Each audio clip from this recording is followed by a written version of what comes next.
Barakatah Yahweh, Barakatah Yahweh Shah, Barakatah Yahweh, Barakatah Yahweh Shah.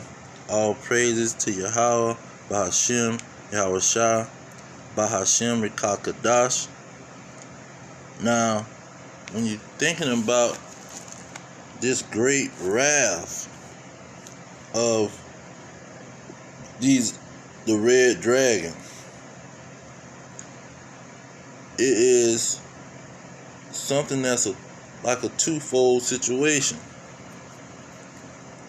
Because once you understand who the red dragon is, that he represents Esau, Edom, the so-called white man, and like Malachi chapter 1 and 4 says he's the border of wickedness. And so when you go into Psalms, let's get Psalms to understand who the wicked is. Not only is he a fugitive running from the law, knowing that he has a short time, he is the wicked. Psalm 17 and 13, it say, "Arise, O Lord, disappoint him, cast him down, deliver my soul from the wicked, which is thy sword." 14, from men which are your hand, O Lord, from men of the world. So the wicked is the sword and the hand of the Lord. So not only, let's get this Revelation 12, because this is a major verse that is being used. Revelation 12 and 12, it say, "Therefore rejoice, ye heavens, and ye that dwell in them." That's this kingdom. "Woe to the inhabitants of the earth and of the sea." Okay, now, so destruction is coming to the earth and the people that's on the earth. That's who the sea is. Verse 4, the next sentence. "For the devil shall come down unto you, having great wrath, because he knoweth that he has but a short time." Now, they know that they have a short time, these Edomites, red dragon, the so-called white man. And so, he's coming with great wrath. Now, when he comes with great wrath, what is he going to do? Ephesians chapter 6 and 16, it say, "Above all, taking the shield of faith, wherewith ye all be able to quench all the fiery darts of the wicked." So when he come with his great wrath, that's when he's going to start shooting fiery darts, you see, at those who keep the commandments and have the faith in Yahweh Shah, who they ignorantly call Jesus Christ. But at the same time, on the timeline of what is going on with the timeline of the purposes of Yahweh, you gotta see him as the sword of the Lord. Let's get that in Romans 13. Romans 13 verse 1. "Let every soul be subject unto the higher powers, for there is no power but of God. The powers that be are ordained of God." Verse 2. "Whosoever therefore resist the power, resist the ordinance of God, and they that resist shall receive to themselves damnation." Verse 4. Verse 3. The rulers are not a terror to good works, but to the evil. Will you then be afraid of the power? Do that which is good, and thou shalt have praise of the same. Verse 4. For he is a minister of God to you for good. But if you do which is evil, be afraid. See? For he beareth not the sword in vain. See, he is the sword of the Lord.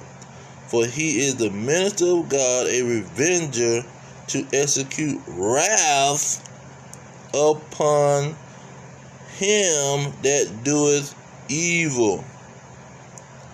So, the great wrath of Esau, the red dragon, is coming for those who do evil. Those who do good, they not going to have to worry. So he set up this red dragon for those Israelites that want to do evil.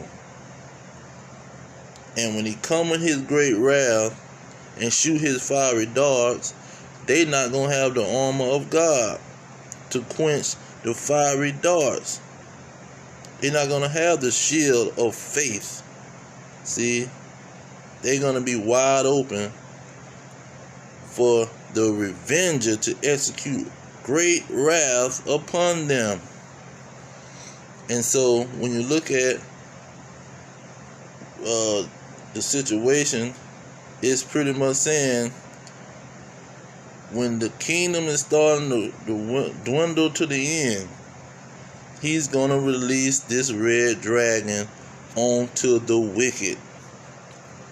He's going to hand this wicked over to the red dragon.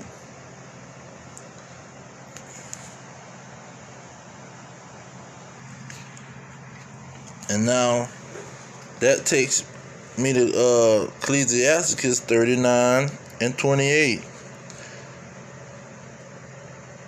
No, let's start at 27. It's saying, and all these things are for good to the godly. You see? So to the sinners, they are turned into evil. So it's a good thing to the godly that the red dragon is coming to get rid of these 2/3 Israelites that's wicked and destroying the nation and making the nation look bad. They traitors to the nation. So it's a good thing to them that he letting this red dragon come for these peoples. Now let's get verse 28. This Ecclesiasticus or Sirach in the Apocrypha, chapter 39:28. It say, there be spirits that are created for vengeance, which in their fury or their great wrath lay on sore strokes. In the time of destruction they pour out their force and appease the wrath of him that made them. So the wrath is really coming from Yahweh. You see, it's verse 29. It say, fire, hell, famine, and death, all these was created for vengeance. Teeth of wild beasts, the scorpions, serpents, that's that red dragon, and the sword, punishing the wicked to destruction. Now let's get Revelation 16, because that's where we're going to understand where this wrath is really coming from. 16 verse 1, it say, it's in Revelation 16 verse 1, and I heard a great voice out of heaven,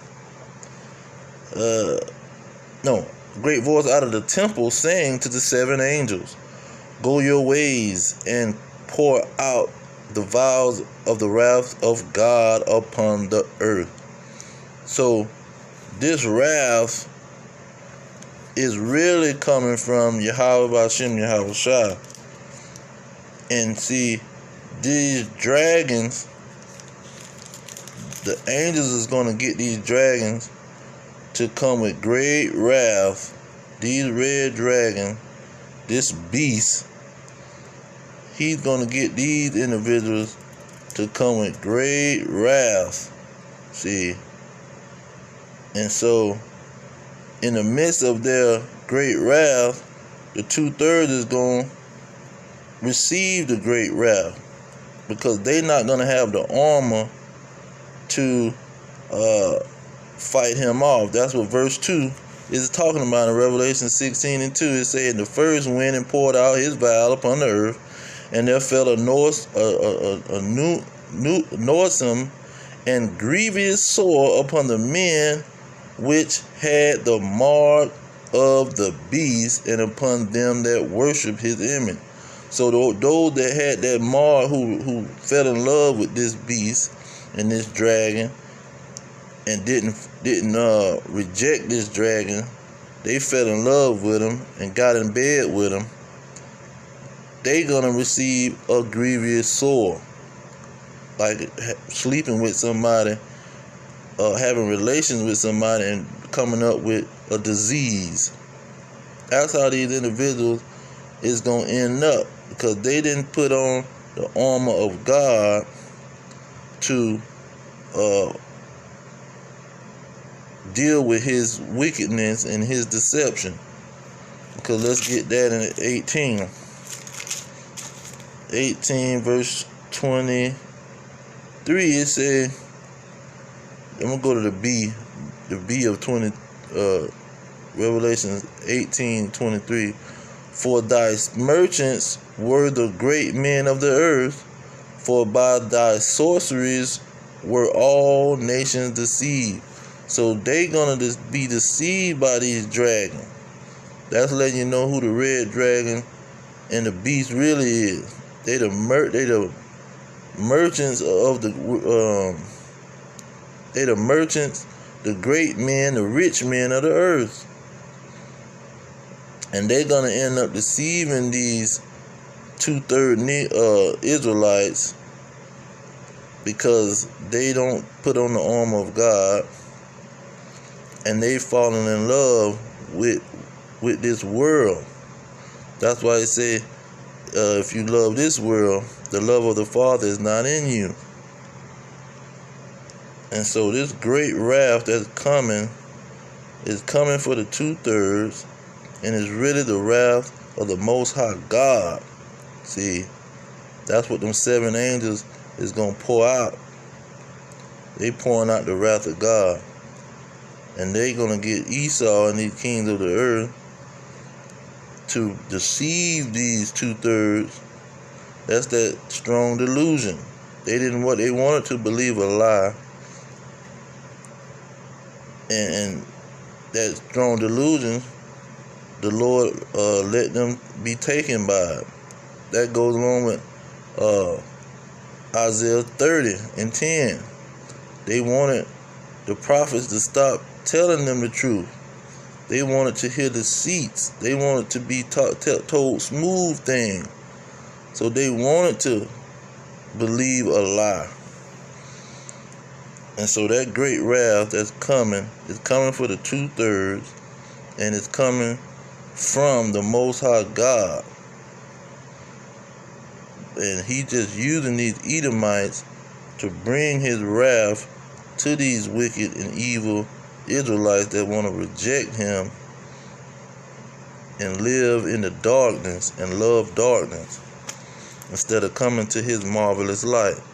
But I'm going to leave it there. All praises and glory and honor to Yahweh, Bahashem, Yahweh Shai, Bahashem Rekakadash. Double honors to the elders pushing the truth. Peace to the elect worldwide. Our kingdom is at hand. Shalom.